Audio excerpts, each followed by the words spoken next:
Hello students of standard 9 with one more topic, method to increase production farming in Palampur, right?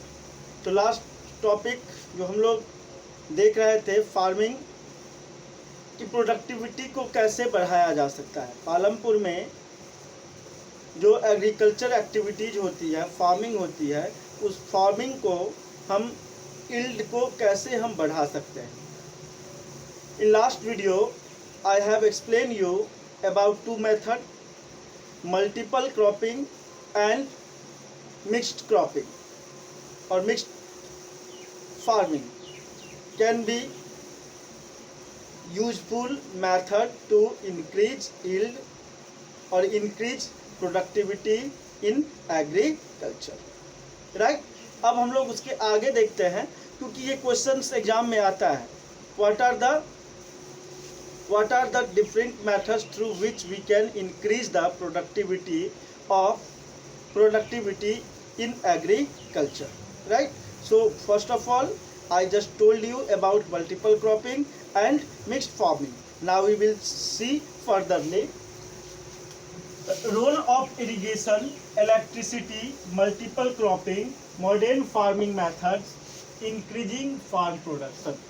Next part में हम लोग देखें कि हम अनाज अपने यील्ड्स माने क्या होता है कि जो अनाज जो उत्पादन होता है, प्रोड्यूस होता है, तो पर एकड़, पर कट्ठा, पर बीघा जो अनाज का प्रोडक्शन होता है उसको हम यील्ड कहते हैं ना। इस बार गेहूं का फसल बहुत बढ़िया नहीं हुआ, यील्ड सही नहीं हुआ, मतलब उपज ज़्यादा नहीं हुआ, उपज जितना एक्सपेक्टेड था उतना पूरा नहीं हुआ, वही होता यील्ड।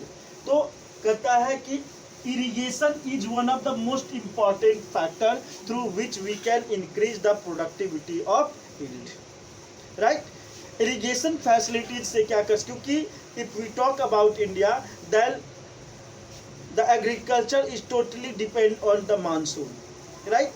अगर मानसून टाइम पे नहीं आया, जिस टाइम क्रॉप को वाटर की ज़रूरत है, अगर उस टाइम वाटर उसको अवेलेबल नहीं हो पाया तो क्या होगा, उसकी यील्ड पर इफेक्ट पड़ेगा, ठीक है। तो इरिगेशन फैसिलिटीज़ को हम क्या कर सकते हैं, इन्हांस करके, इंक्रीज करके हम क्या कर सकते हैं, इंडिया के बहुत सारे रीजन्स में हम प्रोडक्टिविटी को बढ़ा सकते हैं। उसके बाद है इलेक्ट्रिसिटी, ठीक है। इलेक्ट्रिसिटी का क्या रोल हो सकता है, तो इलेक्ट्रिसिटी का रोल हो सकता है इरिगेशन में। इरिगेशन में पहले ट्रेडिशनल मेथड को हम लोग देखें तो क्या होता था, अगर मतलब ट्यूबवेल से या कुआं से या नदी आसपास में हो, उसके सहारे हम लोग इरिगेशन करते थे।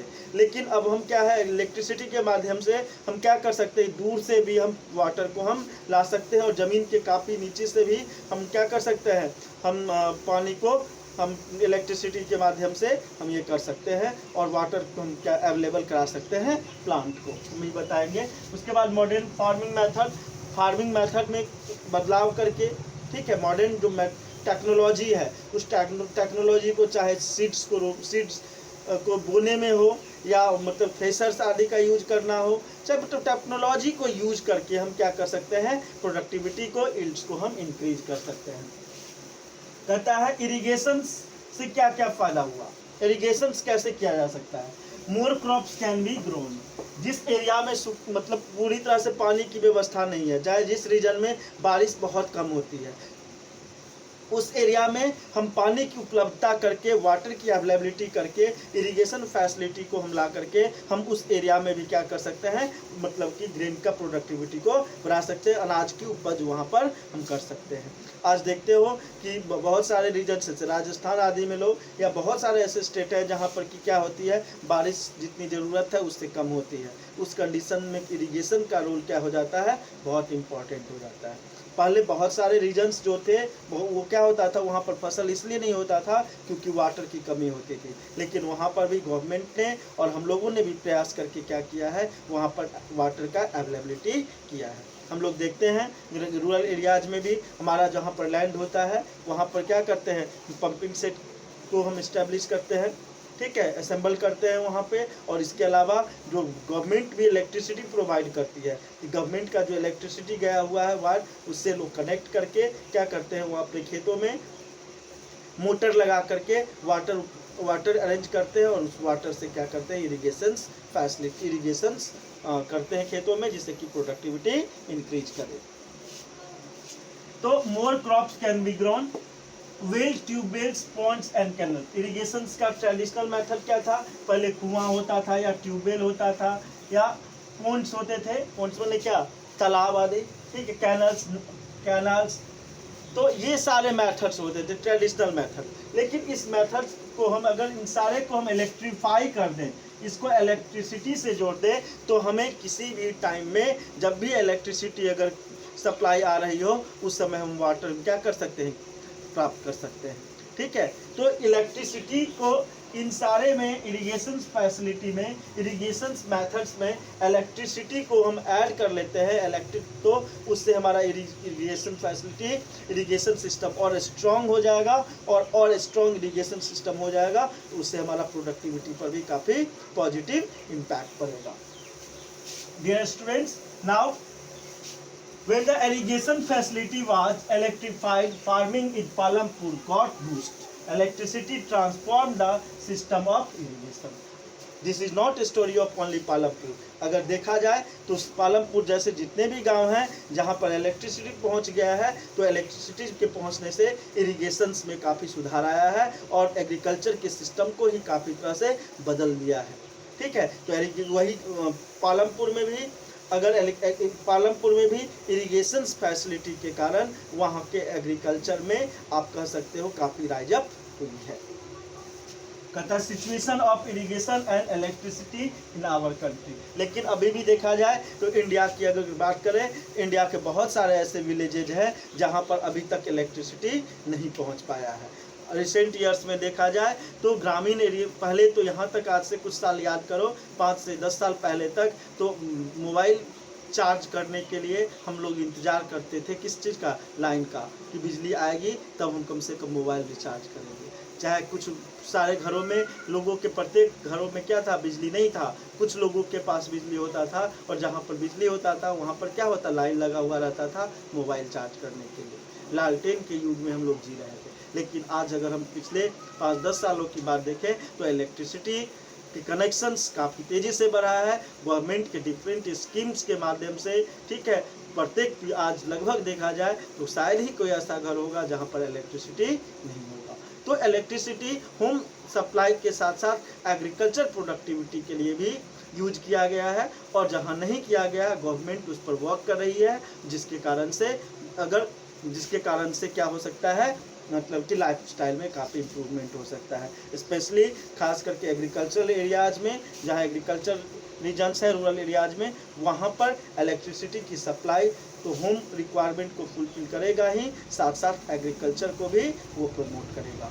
ठीक है, तो अगर जहाँ पर नहीं है वहाँ पर इलेक्ट्रिसिटी का क्या करना चाहिए, गवर्नमेंट को वहाँ सप्लाई करना चाहिए। And when ever there is not the supply of electricity, in that case we can use generator, right, and through which we can obtain electricity, right now। अब उसके बाद हम देखा जाए तो situation of irrigation and electricity in our country हम explain करें। आगे हम लोग देखते हैं modern farming method. Modern farming method देखा जाए ये एक इम्पॉर्टेंट फैक्टर्स है। मॉडर्न फार्मिंग मेथड एक इम्पॉर्टेंट फैक्टर्स है, जिस फैक्टर की से हम क्या कर सकते हैं, हम एग्रीकल्चर, हमने यील्ड को हम काफ़ी बढ़ा सकते हैं। मॉडर्न फार्मिंग मेथड मतलब क्या, different machine, use of different modern machine and using different modern machine the productivity and the way of the agriculture production भी चेंज्ड। जैसे आज देखते हैं कि हम खेतों को प्लोइंग के लिए, जुताने के लिए हम ट्रैक्टर्स और बहुत सारे उसके ऐसे मशीन्स, इक्विपमेंट्स हैं जिसके माध्यम से हम बहुत कम समय में बहुत ज़्यादा से ज़्यादा प्लॉट को हम क्या कर सकते हैं, मतलब प्लोइंग कर सकते हैं।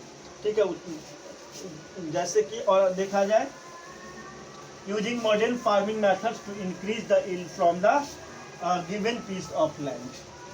मॉडर्न फार्मिंग मेथड एग्जाम में आता भी है कि what is modern farming method. तो modern farming method is the method to increase productivity of the grains in agriculture sector using different machine, right, using modern farming method. Modern farming method को use करके, traditional method की जगह पर modern method को use करके हम agriculture के productivity को बढ़ाते हैं। ठीक है, तो मॉडर्न फार्मिंग मेथड क्या हो गया? Modern farming method is a method through which the agriculture productivity भी increase by using different modern technological machines और मॉडर्न टेक्नोलॉजिकल मेथड्स, राइट। अब इस मॉडर्न फार्मिंग मेथड्स पे हम करते क्या क्या है?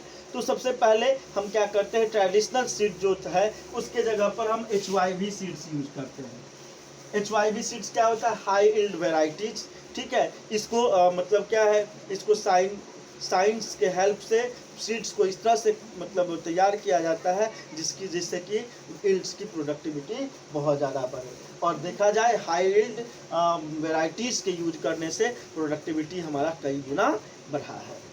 ठीक है, उसके बाद मॉडर्न मशीन्स आदि का यूज करना, जैसे ट्रैक्टर्स हो गया, थ्रेशर्स हो गया, fertiliser, insecticide, pesticides.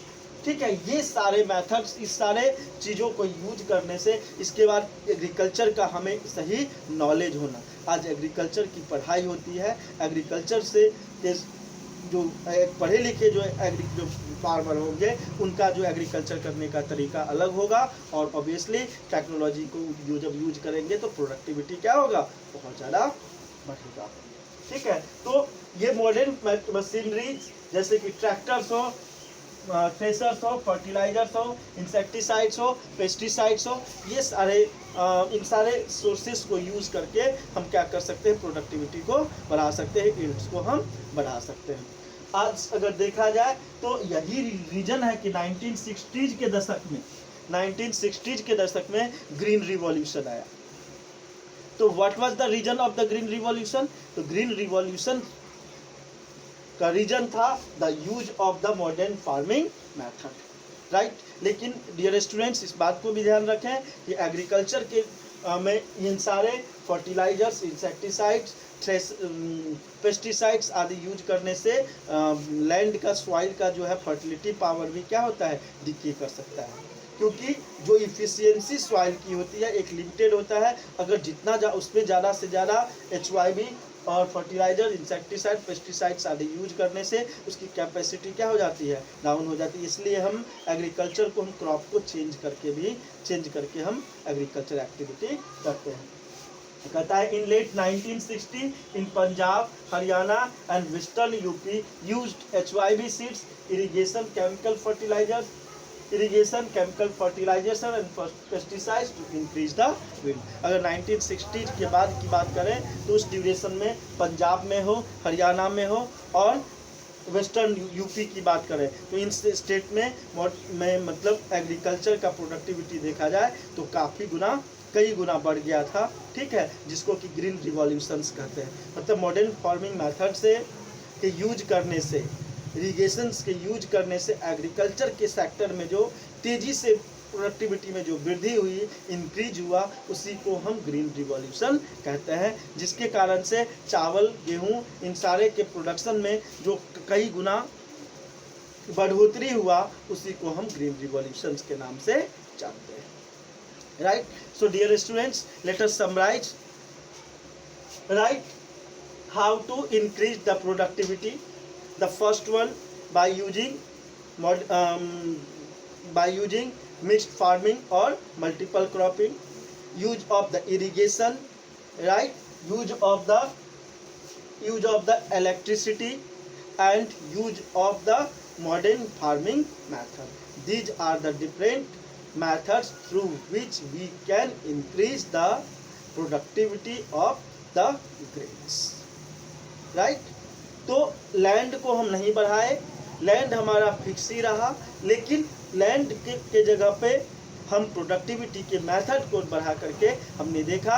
Last 3 videos को अगर हम समराइज करें, आप देखोगे तो ये तीनों वीडियोज का कंक्लूजन हमारा ये आ रहा है लास्ट 3 वीडियोज का, कि हम एग्रीकल्चर की प्रोडक्टिविटी को हम बढ़ा सकते हैं, ज़मीन हमारा नहीं बढ़ सकता है। ज़मीन को बिना बढ़ाए हुए भी हम प्रोडक्टिविटी को इंक्रीज कर सकते हैं, and we can fulfill our requirement, right. Thank you, have a nice day, and we will meet with new topic, right, of this chapter very soon. Thank you once again.